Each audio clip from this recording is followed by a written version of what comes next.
अस्सलाम वालेकुम एवरीवन। कल हमने डिस्कस किया था overview of SAP, how many versions of SAP are running in market.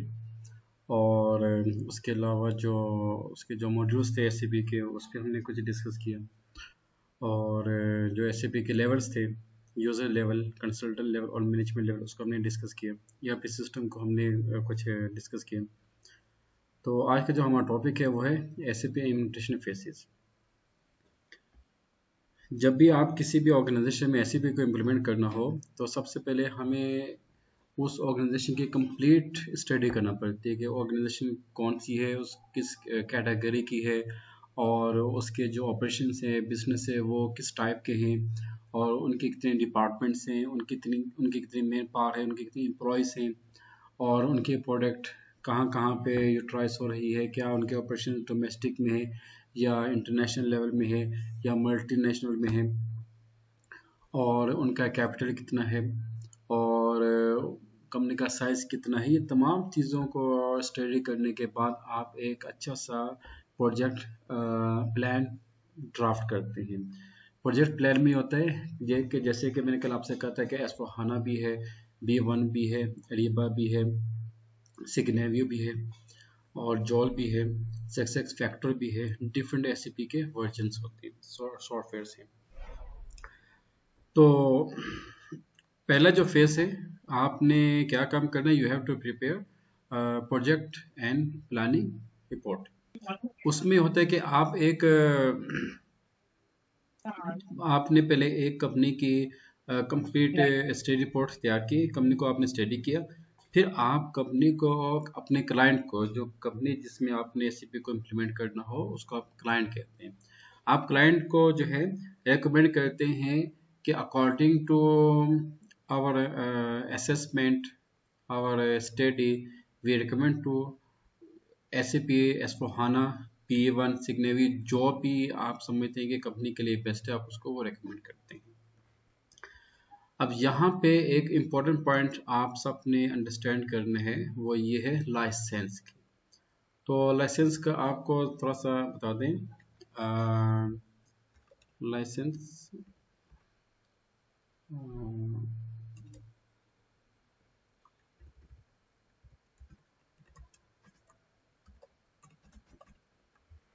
Licence cost comparison chart. अच्छा, आमतौर पे ना एससीपी के डिफरेंट लाइसेंस होते हैं, और उसमें आपके पास आ जाते हैं प्रोफेशनल लाइसेंस है, परपेचुअल लाइसेंस है, यूजर लाइसेंस है, और ये डिफरेंट किस्म के आपके पास लाइसेंस के एक चार्ट आ जाता है। ये भी मैं आपके साथ शेयर कर दूंगा इंशाल्लाह। ओके, अच्छा, तो ये आप जब इसको आप ये मैं आपके साथ शेयर भी करता हूँ, इसको कर लेते हैं।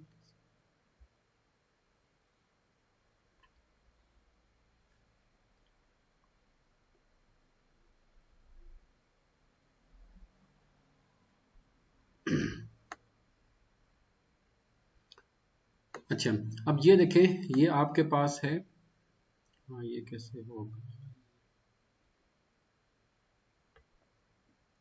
ये आपके पास कौन से एसएपी बिजनेस वन।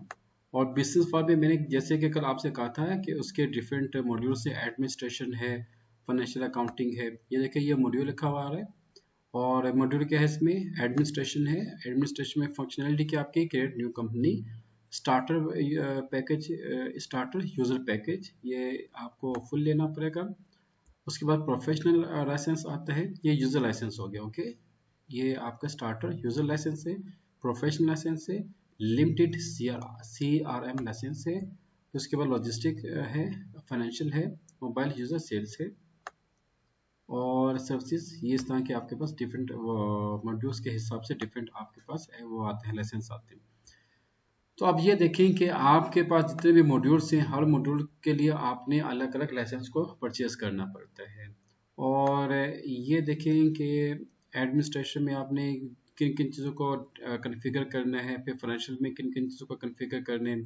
CRM आपके पास है, सेल्स अपॉर्चुनिटीज़ हैं, sales account receivable, purchase AP, और बिजनेस पार्टनर, और आपके पास बैंकिंग है, इन्वेंट्री है, और रिसोर्सेज हैं, सिर्फ सी से एच जो आपके पास आ जाती है ये। तो आप ये देखें कि ये एस एम ईज के लिए सबसे बेस्ट है। अच्छा, अब इसकी कॉस्ट कितनी आती है? जो प्रोफेशनल लाइसेंस है ना उसकी कॉस्ट आपकी बनती है $2600। जो यूजर लाइसेंस है ना उसकी कॉस्ट बनती है 1400 यूजर्स।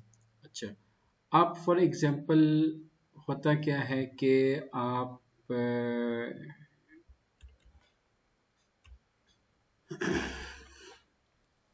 लेट से एक ऑर्गेनाइजेशन है उसके पास 10 डिपार्टमेंट्स हैं। हर डिपार्टमेंट में 5 यूजर्स जो हैं उन्होंने एसएपी के ऊपर काम करना है। तो 5 इंटू 10 आपके पास बन जाते हैं 50। अब 50 को आपने मल्टीप्लाई करना है 1400 के साथ। $70,000 आपकी ये यूजर्स लाइसेंस की कॉस्ट बनती है। अब आप इसको मल्टीप्लाई कर दो 310 के साथ, क्योंकि 280 है ना डॉलर, तो उसमें कुछ हम टैक्स को भी ऐड अप करते हैं। तो ये देखें 21.7 मिलियन ये आपकी कॉस्ट बन रही है। अब मुझे ये बताएं कि अच्छा ये प्लीज नोट कीजिएगा मिस्टर हैदरुद्दीन, 21.7 मिलियन ये आपकी यूजर लाइसेंस की कॉस्ट है 50 यूजर्स के हिसाब से।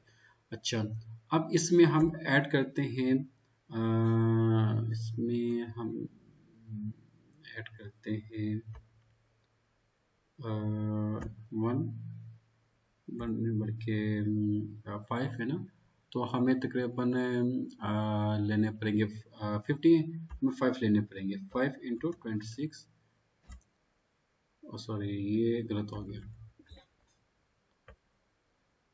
5 इंटू $26, $13,000, और इसको आप मल्टीप्लाई कर दें 310 के साथ। तो पहले आपके पास क्या फिगर थी 21.7 मिलियन, और अब आपके पास ये आ गया 4 मिलियन। तो आपके पास बन गए 26 million, I think so 25 million कर दो। अच्छा, 25 मिलियन आ गया। अब 25 मिलियन का आप 17% इसकी एएमसी निकालें।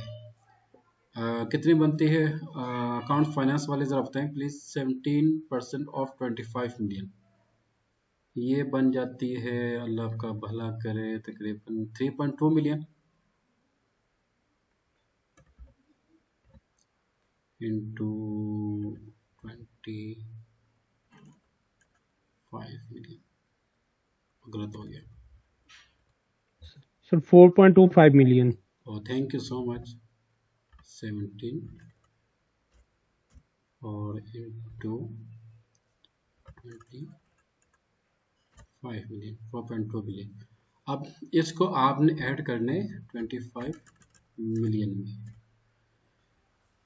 मीन टू से 30 मिलियन। 30 मिलियन के 3 करोड़ आप जो है ये आपकी कॉस्ट आ रही है किसकी? B1 को इम्प्लीमेंट करने में, वो भी 10 डिपार्टमेंट्स में, और हर डिपार्टमेंट में 5 आपके यूजर्स होंगे जिन्होंने एसईपी को यूज करना है। 5 आपके यानी कि 50 आपके यूजर लाइसेंस होंगे और 5 आपके प्रोफेशनल लाइसेंस होंगे।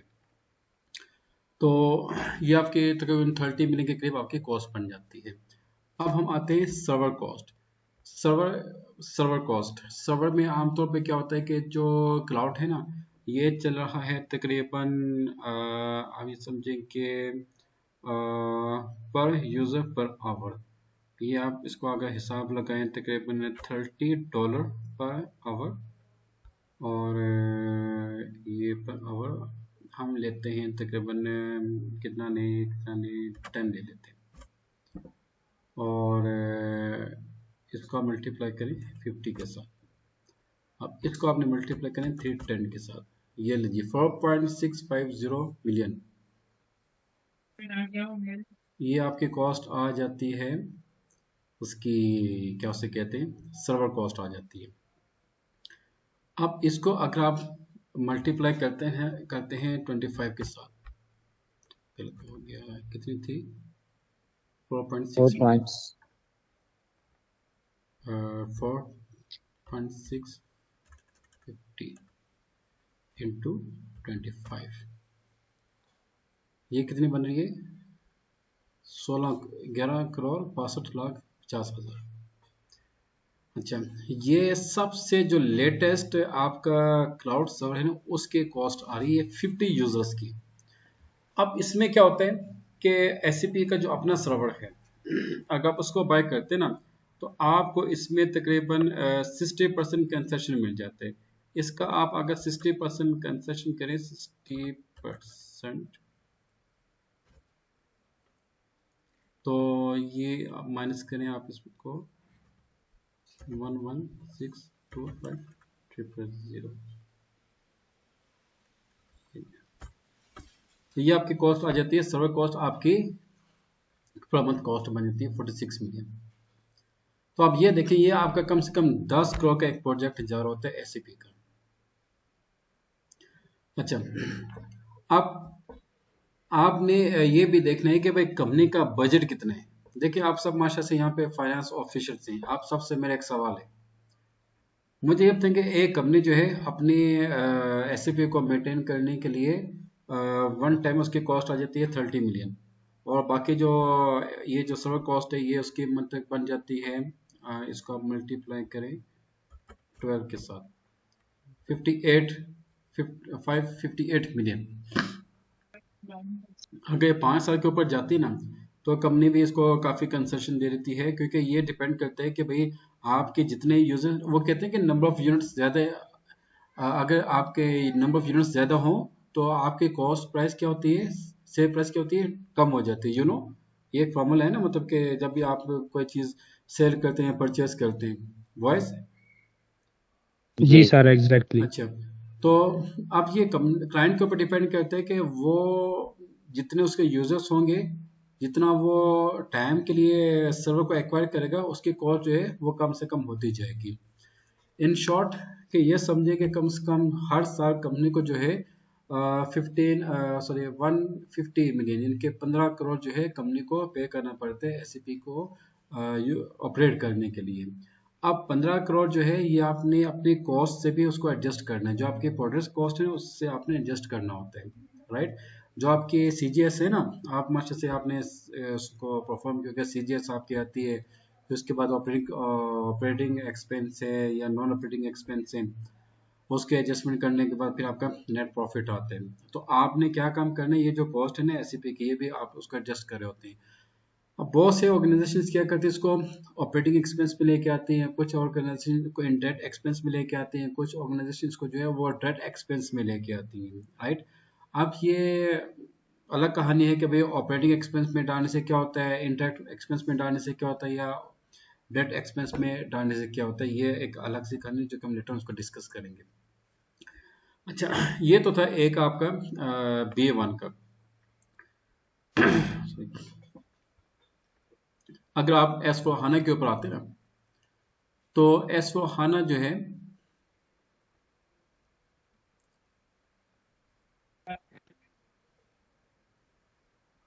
इसमें आपको बताता हूँ।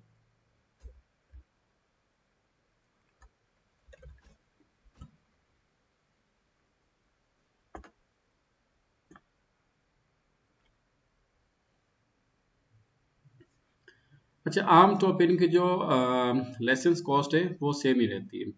अच्छा, अब आप आपने यहाँ पे आ जाते हैं प्रोडक्ट में। प्रोडक्ट में आपने देखना है कि आपने कौन सा यूज़ करना है, और ये व्यू ऑल प्रोडक्ट। अच्छा, ये भी आपको मैं बताऊंगा कि हाउ टू परचेज लाइसेंस, और एससीपी के साथ आप कैसे निगोशिएट करते हैं। ये मैं तमाम चीज़ आपको इंशाल्लाह एक्सप्लेन करूंगा इंशाल्लाह with the passage of time. अच्छा, ये एससीपी के डिफरेंट वर्जन हैं,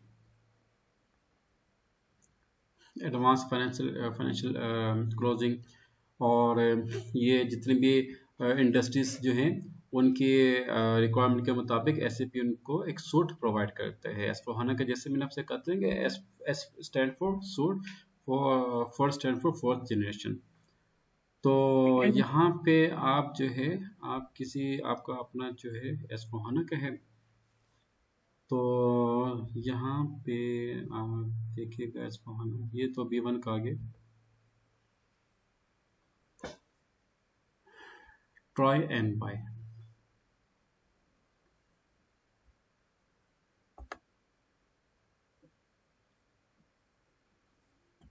अच्छा, एक और चीज यहाँ पे ना आपके पास दो ऑप्शंस होते हैं, या तो आप ऑन प्रीमिस एसएपी को इम्प्लीमेंट कर रहे होते हो, मीन आपका जो सर्वर होते हैं ना आप उसको ऑन प्रीमिस में लेके आते हो या क्लाउड में लेके आते हैं।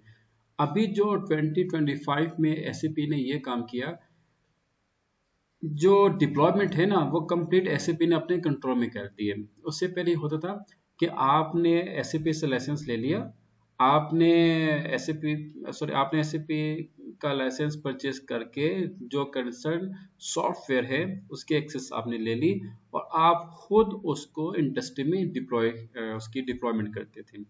लेकिन अभी जो है 2025 में एसएपी ने वो कम्प्लीटली इसको चेंज कर दिया। अब आप क्या काम करते हैं, आपने जस्ट लाइसेंस परचेस करना है और उसको डिप्लॉयमेंट एसएपी खुद ही कर देगा। आपने क्या काम करना है, जो आपके पास सर्वर है उसके साथ आप उसको इंटरलिंक करते हैं। अब इंटरलिंक करने के लिए हमें एपआप की टीम चाहिए होती है, हमें बेसिस की टीम चाहिए होती है। अच्छा, उसके बाद है यहाँ पे आपको मैं एक और चीज बताना चाहता हूँ।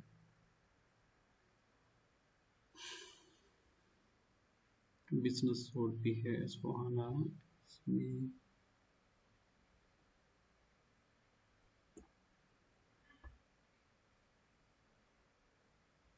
जी आप में से कोई SAP Business One a single ERP solution for managing your entire company। अब जैसे कि मैंने कल आपसे कहा था कि V1 जो है इसको हम कंप्लीट ERP सिस्टम भी नहीं कह सकते और इसको हम नॉन ERP सिस्टम भी नहीं कह सकते। तो यहाँ पे वो भी ये बात करेगा सिंगल ERP सिस्टम सॉफ्टवेयर है। अब इसका क्या मतलब है, देखिए कल जैसे कि मैंने आपसे कहा था ना कि ऑर्गेनाइजेशन जो है उसकी भी अपनी एक वो होती है, वर्थ होती है। अब यहाँ पे देखिए इसके डिपार्टमेंट से इधर मौजूद है, ये भी मैं आपके साथ शेयर करूंगा, आप इसको प्लीज स्टडी कीजिएगा for the sake of knowledge. I will share you after class इंशाल्लाह। अच्छा, तो हम कहाँ पे थे, यस फेज 1 में आप क्या काम करते हैं, प्रोजेक्ट प्रिपरेशन एंड प्लानिंग। आपने सारी प्लानिंग कर दी भाई, आपके इतनी मॉड्यूल्स हैं, आपकी इतनी मैन पावर है, आपकी इतनी लेबर है, यूजर्स हैं। आपके लिए हम जो रिकमेंड करते हैं वो है SAP V1। उसकी टोटल कॉस्ट है तकरीबन कितने बन जाएगी, 200 मिलियन वन टाइम। फिर उसके बाद first year 200 million, after that 100 million या 150 मिलियन जो है आपकी कॉस्ट आती जाएगी। ऑर्गेनाइजेशन कहती है ओके गो अहेड। अच्छा, उसके बाद आपका फेज नंबर 2 आता है बिजनेस ब्लूप्रिंट। अब जैसे कि मैंने कल आपसे कहा था कि आपने एक बिल्डिंग को तामीर करने, तो बिल्डिंग की तामीर करने के लिए सबसे पहले आप क्या करते हैं, उसका एक मैप बनाते हैं, वो पता है नक्शा नवीसी जिसको हम कहते हैं, जिसमें आप बताते हैं कि भाई इतनी हमारे पास प्लेस है और हमने इतने रूम्स को बनाना है, ये हमारे पास टेरिस होगा, या कारपोश होगा, ये वॉशरूम होगा, ये फला फला, मतलब जो भी है आप उसकी एक डिजाइनिंग करते हैं, आर्किटेक्चर के जरिए आप उसको डिजाइन करते हैं। तो वो भी बिजनेस ब्लूप्रिंट में आते हैं। अब जैसे कि मैंने यहाँ पे एक चीज आपसे कही थी कि भाई कौन कौन से डिपार्टमेंट्स हैं और उसमें कौन कौन से यूजर्स होंगे, फिर आपने यूजर्स को कौन कौन से एक्सेस प्रोवाइड करनी है। फॉर एग्जांपल, अब जैसे कि ये कंप्लीट आपके पास सर्वर है। अब यहाँ पे देखें, यहाँ पे तो आपके पास कंप्लीट मॉड्यूल्स की एक्सेस है, कंप्लीट सेगमेंट की एक्सेस है, तो आप किसी भी टाइम किसी भी मॉड्यूल्स के ऊपर काम कर सकते हैं। लेकिन इंडस्ट्री में ऐसा नहीं होता। अच्छा, इंडस्ट्री में क्या होता है, लेट्स से कि परचेज डिपार्टमेंट है ना, परचेज डिपार्टमेंट में मैंने आपसे क्या कहा था कि उसके 5 यूजर्स हैं। तो परचेज ऑर्डर को एक अलग यूजर्स डिफाइन करेगा, परचेज रिक्वेजिशन को एक अलग डिफाइन करेगा, कोटेशन RFQ इसको एक अलग वो डिफाइन करेगा, मास्टर डेटा को अलग डिफाइन करेगा। तो ये 1 2 3 4, तो ये आउटलाइन एग्रीमेंट ये 5 हो गए। ओके, अच्छा, जो यूजर नंबर 1 है उसका परचेज डिपार्टमेंट का, उसका काम क्या होगा, परचेज ऑर्डर को क्रिएट करना अकॉर्डिंग टू डिफरेंट रिक्वायरमेंट्स, उसके बाद फिर उसको रिलीज करना, फिर उसके बाद रिपोर्टिंग करना, फिर इनबाउंड डिलीवरी आती है। तमाम चीज़ें जो है ये यूजर नंबर 1 का काम होते हैं। अच्छा, अब उसके बाद क्या होते हैं, यहाँ पे आप उसको ना उसका आप एक लॉगिन यूजर आईडी क्रिएट करते हैं। अब लॉगिन यूजर आईडी कहाँ से क्रिएट होते हैं? अच्छा, ये एससीपी का एक आप यूजर इंटरफेस है, और ये जो आपके सामने है इसको हम कहते हैं सर्च कमांड। सर्च कमांड में हम सबसे पहले टी कोड पुट करते हैं, SPRO, system SAP project reference object, इसकी एब्रीवेशन बनती है। Enter, SAP reference IMG, IMG stand for implementation guide. Consulting का जो मेजर जो एक्टिविटीज होती है वो इसी के ऊपर होती है। अच्छा, यहाँ पे आप आ जाते हो एबाब प्लेटफॉर्म। एबाब प्लेटफॉर्म के अंदर आप आते हैं यूजर UI टेक्नोलॉजीज में। अब यहाँ पे आप जो है ये तो ये लेटेस्ट है SAP यूजर UI 5 टेक्नोलॉजीज। इसमें आपके पास आते हैं फ्यूरी, और फ्यूरी में आप जो है ये लॉन्च पैड सेटिंग्स को यूज करते हैं। अच्छा, इसमें आप क्या करते हो,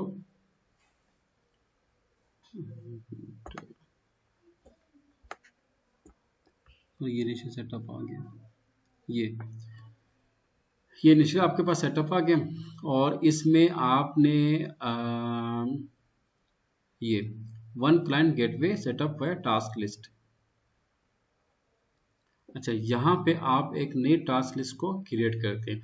अब चूंकि ये हमारे पास लर्निंग वर्जन है, तो हम इसमें जो एक्चुअल जो टास्क लिस्ट होती है इंडस्ट्री की, उसको हम क्रिएट नहीं कर सकते, because we don't have any SAP user licence.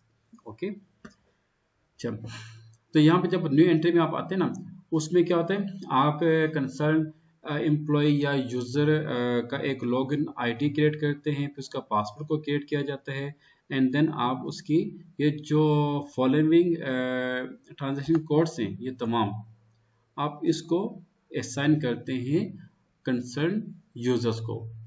अच्छा, जब वो SAP को लॉगिन करेगा तो वो सिर्फ और सिर्फ अपनी इन्हीं ट्रांजैक्शन को एक्सेस कर पाएगा, बाकी किसी भी डिपार्टमेंट की ट्रांजैक्शन की एक्सेस उसके पास नहीं होगी।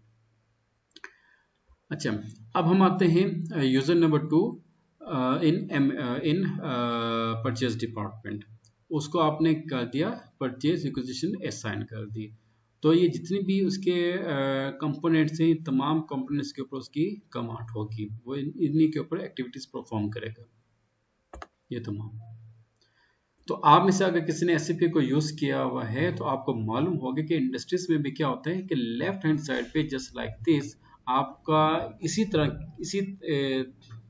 की एक लिस्ट ऑफ टी कोड्स दी जाती है, जो कि आपने प्रैक्टिकली परफॉर्म करनी होती है। ओके, तो ये हमारा कहलाता है ब्लूप्रिंट। कहाँ पे था, ये था।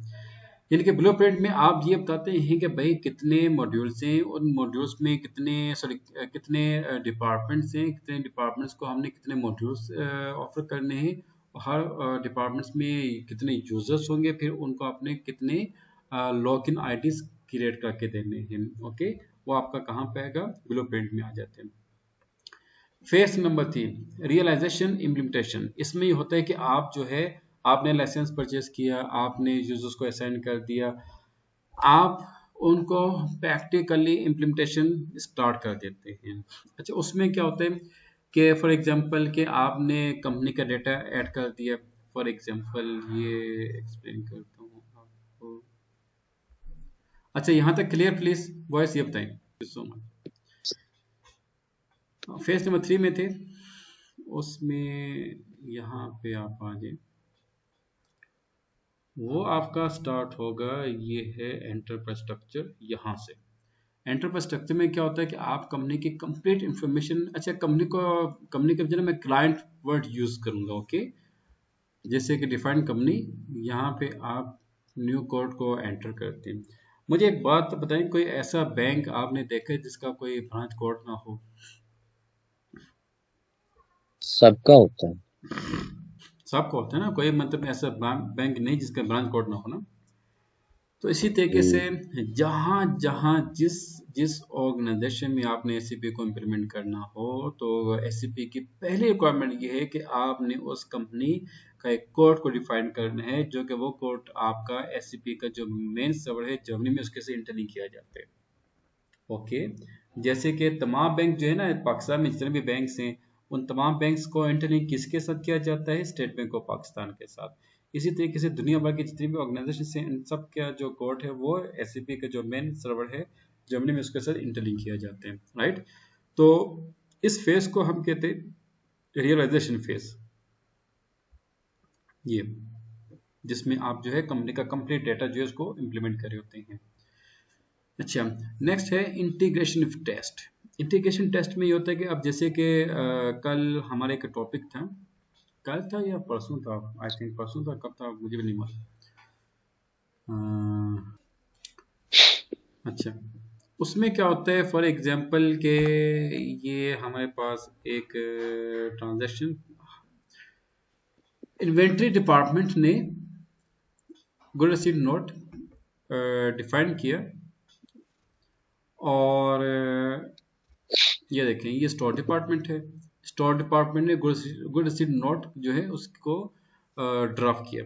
ओके, ये उसकी इंफॉर्मेशन है। यहाँ पे आई थिंक डेट पे आ रही है, ये देखें 16 अप्रैल। अच्छा, अब यहाँ पे देखो कि स्टोर डिपार्टमेंट ने गुड रिसीव्ड नोट डॉक्यूमेंट को क्रिएट तो कर दिया, अब इसकी जर्नल एंट्री जो है वो ऑटोमेटिक पोस्ट होनी चाहिए। Finance official, this point is clear? अच्छा, यस सर, क्लियर। अब वो कैसे होगी? ये देखें, ये जर्नल है, ये वेंडर है, ये कौन है, ये एम्प्लॉय है, और ये क्या है, डॉक्यूमेंट इंफॉर्मेशन है। इसमें ये आपका डॉक्यूमेंट एफआई डॉक्यूमेंट है, आपने इसके ऊपर क्लिक कर दिया। अब ये आपके पास दो डॉक्यूमेंट आ रहे होते हैं, एक मटेरियल लेजर का है, दूसरा आपका अकाउंटिंग डॉक्यूमेंट है, आपने अकाउंटिंग डॉक्यूमेंट को ओपन कर दिया। तो यहाँ पे आपके पास जर्नल एंट्री पोस्ट हो रही होगी automatically. Mr. Heather was witness when we created this document. अब यह जर्नल एंट्री ऑटोमेटिक कैसे पोस्ट हुई? ये जर्नल एंट्री ऑटोमेटिक तब पोस्ट होती है जब आप फाइनेंस डिपार्टमेंट को मटेरियल मैनेजमेंट के साथ इंटरलिंक कर देते हैं।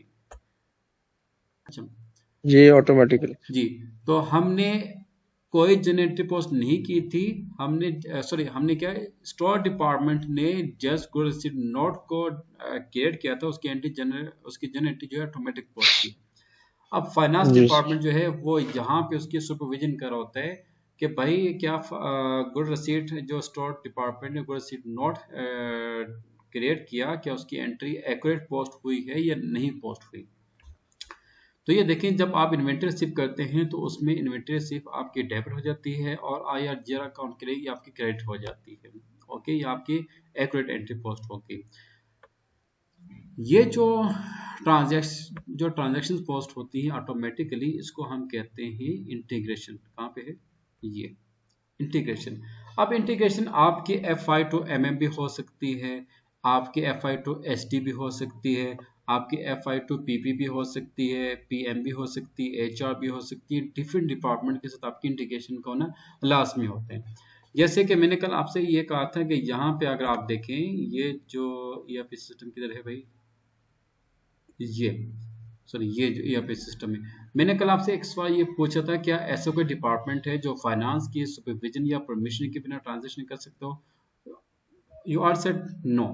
तो ये देखें कि ये स्टोर डिपार्टमेंट है, स्टोर डिपार्टमेंट ने जब इन्वेंटरी रिसीव की फ्रॉम वेंडर, उसने डॉक्यूमेंट तो अपना अपडेट कर दिया, तो फाइनेंस डिपार्टमेंट उसके डॉक्यूमेंटेशन की सुपरविजन करने के बाद उसको अप्रूवल करता है।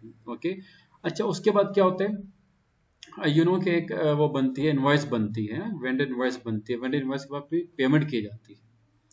तो ये एक सिस्टमैटिक एक प्रोसेस ऑर्गेनाइजेशन में चला होता है। बीइंग अ कंसल्टेंट, आपने इन तमाम जो सिनेरियो है, जो प्रोसीजर है, जो ट्रांजैक्शंस की जो भी मैकेनिज्म है, आप इन तमाम की सुपरविजन कर रहे होते हैं। अच्छा, एक सवाल ये आता है कि एक बार एक सवाल पूछे थे एक स्टूडेंट ने, वो कहता है सर क्या हमने सिर्फ एससी को इम्प्लीमेंट ही करना है, मतलब हम किसी ऐसे ऑर्गेनाइजेशन में जाते हैं जहाँ पे ऑलरेडी एसएपी इम्प्लीमेंट हो चुका हो, फिर उधर हमने क्या काम करने, तो उसमें आप लोगों ने क्या काम करना है, सपोर्ट एंड सर्विसेज प्रोवाइड करनी है। ओके, जैसे कि आपको मालूम है कि इंडस्ट्रीज में मशीनरी चल रही होती हैं, तो कुछ जो इंजीनियर्स होते हैं उसको मॉनिटर कर रहे होते हैं, भाई ये ठीक चल रही है, या मतलब इसको आपने वो होता है ना बाज़ का मतलब लुब्रिकेंट देना, या फिर कोई पार्ट डैमेज हो जाता है, या इलेक्ट्रिशियन का कोई इशू आ जाता है, या कोई ना कोई इसमें पार्ट्स में कोई डिफॉल्ट आ जाता है, तो आप उसको रिपेयर करते हैं। सेम लाइक दैट आप किसी ऐसे ऑर्गेनाइजेशन में जाते हैं, आप एफसी में चले जाते हैं जहाँ पे ऑलरेडी एससीपी इम्प्लीमेंट हो चुका है, तो आपने क्या काम करने हैं, फिर भी तमाम ट्रांजेक्शन की सुपरविजन करनी होती है, आप just back support and services provide कर रहे होते हो। अच्छा, प्रिपरेशन, प्रिपरेशन में ये होता है, प्रिपरेशन में ये होता है आपने किसी भी चीज को गो लाइव करने से पहले ना उसकी एक रिहर्सल होती है। जैसे कि आपको पता है कोई भी एक इवेंट हो, मेगा इवेंट हो, या कोई भी आपने एक चीज को डिजाइन किया हो, कोई भी आपने किसी चीज को आपने मतलब कि खुद से उसको इन्वेंट किया हो, फिर उसकी टेस्टिंग से पहले आप उसको आपने एक उसकी टेस्टिंग करते हो, उसकी चेकिंग करते हो कि भाई ये ठीक है या इसमें कोई ना कोई फॉल्ट आ सकता है। तो गो लाइव से पहले आप उसकी रिहर्सल करते हैं। रिहर्सल कैसे की जाती है, कुछ डेमो ट्रांजेक्शन जो है वो पोस्ट की जाती हैं। मिसाल के तौर पे आप जैसे कि आपके पास ये सिस्टम है, यह सर्वर सिस्टम है, आप इसमें अब हमने यहाँ पे ये जो एंट्री पोस्ट की, ये हमने टेस्टिंग के लिए पोस्ट कर दी, हमने चेक किया भाई ओके सिस्टम जो है वो कंप्लीट रेडी हो चुका है। ओके, तो गो लाइव से पहले आप पहले एक सिस्टम को चेक करते हैं, उसमें एंट्रीज पोस्ट करते हैं, उसकी बैक एंड की कॉन्फ़िगरेशन को चेक किया जाता है, उसकी डेटा माइग्रेशन को चेक किया जाता है, उसके डेटा इंटीग्रेशन को चेक किया जाता है, और उसके बाद आप उसको गो लाइव कर रहे होते हैं। अक्सर आपने सुना होगा कि फलां इंडस्ट्री ने, फलां कंपनी ने एसएपी को, ओरेकल को गो लाइव कर दिया। गो लाइव का मतलब होता है कि आप सर्वर को ऑन करते हैं, तमाम डिपार्टमेंट्स के जो एम्प्लॉयज हैं, यूजर्स हैं, वो अपने अपने लॉगिन आईडीज को एक्टिवेट करके जो रियल डेटा है उसको उसमें ऐड अप कर रहे होते हैं, और वो फिर बैक एंड के ऊपर कंप्लीट आपका जो प्रोसेस है सर्वर का वो चल रहा होता है, यानी कि आपका सर्वर भी एक्टिवेट हो चुका होता है, आपका जो यूजर्स हैं वो भी कंप्लीट एक्टिवेट हो चुके होते हैं। ये आपका फेस नंबर 6 में आता है। अच्छा, उसमें आता है 7 है आपका प्रोडक्शन। प्रोडक्शन में बेसिकली इसमें हम ये चीज़ लेके आते हैं कि जब आपने गो लाइव कर दिया, तो गो लाइव करने के बाद आपके पास 6 माह का टाइम होता है, आप ऑर्गेनाइजेशन को आपने ट्रेनिंग प्रोवाइड करनी होती है, आप अपने ज़ेरे निगरानी ट्रांजेक्शन्स की पोस्टिंग करवा रहे होते हैं। पाकिस्तान में एक गवर्नमेंट इदारा है, काफ़ी बड़ा इदारा है, नाम तो नहीं लूँगा उसका, उन्होंने जब एससीपी को इम्प्लीमेंट किया 2014 में 15 में, तो कॉस्ट थी उनकी 350 मिलियन की। तो 3 साल बाद उन्होंने जब उसको कंप्लीट इम्प्लीमेंट किया, मतलब कि 70% तो उसको उन्होंने इम्प्लीमेंट कर दिया था, तो जब उन्होंने कॉस्ट दोबारा कैलकुलेट की तो 900 मिलियन कॉस्ट चली गई थी। मीन टू से 350 मिलियन से 900 मिलियन तक कॉस्ट चली गई थी। अच्छा, आप जब गो लाइव करते हैं, गो लाइव के बाद क्या होता है कि सर्वर में इश्यूज आ जाते हैं, या आपका सॉफ्टवेयर डैमेज हो जाता है, या क्लाइंट को समझ नहीं आती, या क्लाइंट जो है रॉन्ग एंट्रीज पोस्ट करता है, और या डेटा प्रॉपर माइग्रेट नहीं हो पा रहा होता। आमतौर पर जो इसमें इश्यूज आते हैं वो ये होते हैं कि ऑलरेडी जो एक ओल्ड सिस्टम यूज हो रहा था वहां से आपने डेटा जो है माइग्रेट करना होता है एससीपी के ऊपर। अब डेटा माइग्रेशन का भी एक अलग झंझट होता है कि भाई मतलब कितना ह्यूज क्वांटिटी में आपका डेटा होता है, फिर उसको आप उसमें ट्रांसफर कर दें। अच्छा, उसके बाद एक और जो ट्रबल क्या होती है, आपको पता है कि ये जो ऑर्गेनाइजेशंस होती हैं, चाहे स्मॉल में स्मॉल उसमें तो नहीं आती, मतलब कि जो अच्छी ऑर्गेनाइजेशन है जहाँ पे एसएमई को आप इम्प्लीमेंट करना होता है, या मल्टीनेशनल कंपनीज होती हैं या गवर्नमेंट सेक्टर्स की होती हैं, एक तो इनका जो जर्नल एंट्रीज है वो आपने पोस्ट करनी होती है, फिर उसके बाद इनका जो प्रोडक्शन का जो डेटा होता है वो पोस्ट करना होता है, सॉरी वो माइग्रेट करना होता है अपने मटेरियल, लिस्ट ऑफ मटेरियल्स हैं, लिस्ट ऑफ फिनिश प्रोडक्ट्स होती हैं, फिर एम्प्लॉयज़ का जो डेटा होता है वो आप उसको माइग्रेट कर रहे होते हैं। सबसे मुश्किल चीज़ जो ये होती है कि इनके फाइनेंशियल स्टेटमेंट्स, ये कि तो भाई हमारा पिछला 5 साल का डेटा है वो भी आप उसको अपडेट करें, यहाँ पे काफ़ी ट्रबल बनती है। लेकिन गो लाइव का मतलब क्या होता है, लेट से कि आपने गो लाइव कर दिया 1 मई से, तो 1 मई से ऑनवर्ड जो है वो ट्रांजेक्शन पोस्ट की जाएंगी। ओके, 1 मई 2025। अब आप इंडस्ट्री आपसे कहते नहीं, आप जो है 24 का डेटा भी पुट अप करें, 23 का भी पुट अप करें, 22 का भी पुट अप करें, 21 का एंड 2020 का भी पुट अप करें। 5 साल का आपने डेटा को पुट अप करना है।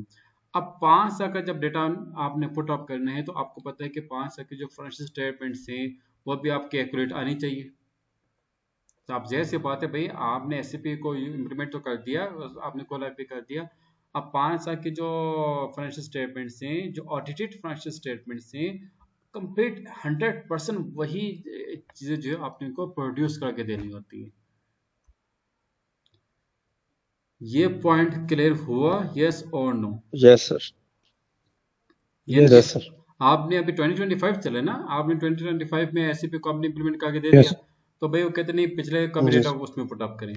अब मसला ये होता है कि भाई आप उसके लिए एक अलग सी टीम हायर करते हैं, आप उस टीम से कहते हैं कि भाई डेटा माइग्रेट करें। अब डेटा माइग्रेशन में क्या होता है कि कुछ एरर्स भी आ जाते हैं, कुछ गलतियां भी हो जाती हैं, कुछ मिस्टेक्स भी हो जाती हैं, काफ़ी कुछ मतलब कि उसमें झंझट आ जाते हैं। उनको ठीक करने के लिए फिर अलग आपको टीम हायर करना पड़ती है। आपको आप मार्शल से सब फाइनेंस ऑफिशियल से आपको पता है कि जो एरर्स आते हैं, मिस्टेक्स होती हैं, उनको टेक्निकली वे से सॉल्व किया जाते हैं, ताकि आपकी जो बैलेंस शीट है, जो आपका फाइनेंशियल स्टेटमेंट है, वो इफेक्ट ना हो। आई एम राइट, यस और नो? ऐसे ही होते ना? जी सर बिल्कुल। यस। अच्छा, अच्छा, ये था आपका प्रोडक्शन का। इसके बाद आपकी आती है गो लाइव सपोर्ट। आपने उनको मास्टर से 5 साल का डेटा भी प्रोवाइड कर दिया, और एक स्पेसिफिक आपको टाइम दिया जाता है, भाई within 6 month you have to migrate 5 years data of organisation. उसके बाद आपने क्या काम करने, सपोर्ट भी देनी है, जिनके एनुअल मेंटेनेंस इसमें आ जाती है, या किसी एम्प्लॉय को समझ नहीं आती भाई मैं ट्रांजेक्शन का क्या करूं। अब जैसे माशाल्लाह से लास्ट ईयर में क्या, लास्ट वीक हमने कुछ वर्किंग की थी एससीपी के ऊपर, उसमें आई थिंक लेक्चर नंबर 19 था मिस्टर हैदुद्दीन, लेक्चर नंबर 19 था या कौन सा था मुझे भी नहीं मालूम। 16 है सर। 19 था वो, 16। गुड्स रिसीट नोट, हाँ 60 में भी था। वो मुझसे क्या मिस्टेक यस हुई, सर। मैंने एक छोटी सी मिस्टेक कर दी, तो वो मैं ढूंढ ढूंढ के भाई ये मैंने गलती कहाँ पे की, वो अल्लाह भला करे है तो दिन का माशाल्लाह से नंबर के साथ जी आपने यहाँ पे मिस्टेक की है। अब ये देखे माशाल्लाह से, मैं मतलब कि 2 दिन से मैं दिमाग ये देह बन के भाई ये गलती कहाँ पे हो गई, वो डेटा आगे चले ही ना। इसने बोल के सर जी यहाँ पे मिस्टेक हुई है, तो इसने वो मिस्टेक करेक्ट की माशाल्लाह से, फिर डेटा जो है वो उसी टाइम ठीक हो गया।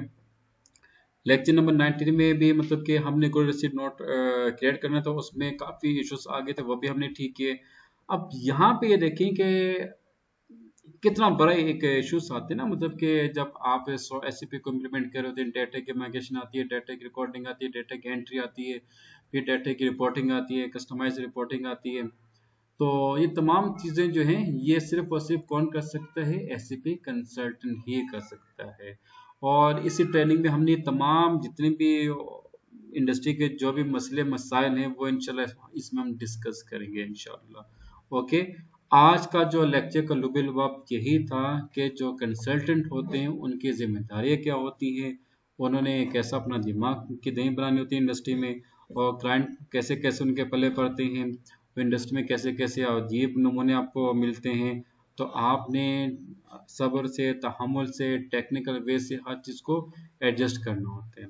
ओके, तो आज का अगर आपको लेक्चर समझ आ गया तो मैं 99.9% श्योर से कहता हूँ कि इंशाल्लाह आप को एससीपी की जो अगली जितनी भी ट्रेनिंग होगी ना वो बहुत इजी टू अंडरस्टैंड आपके लिए हो जाएगी इंशाल्लाह। यहाँ तक समझ आ गया? Is there anything you want to discuss please, yes और नो? आज का लेक्चर इतना इंपॉर्टेंट है कि अगर आज का लेक्चर आपको समझ आ गया तो कंप्लीट ट्रेनिंग का जो है ना थीम वो आपको समझ आ जाएगा। अगर आज का लेक्चर ना समझ आया तो फिर आगे ट्रबल होगी। इसलिए मैं आपसे फिर दोबारा कह रहा हूँ कि जो भी इसमें कोई ट्रबल आपको पेश आ रही हो तो अभी मुझसे आप डिस्कस करें।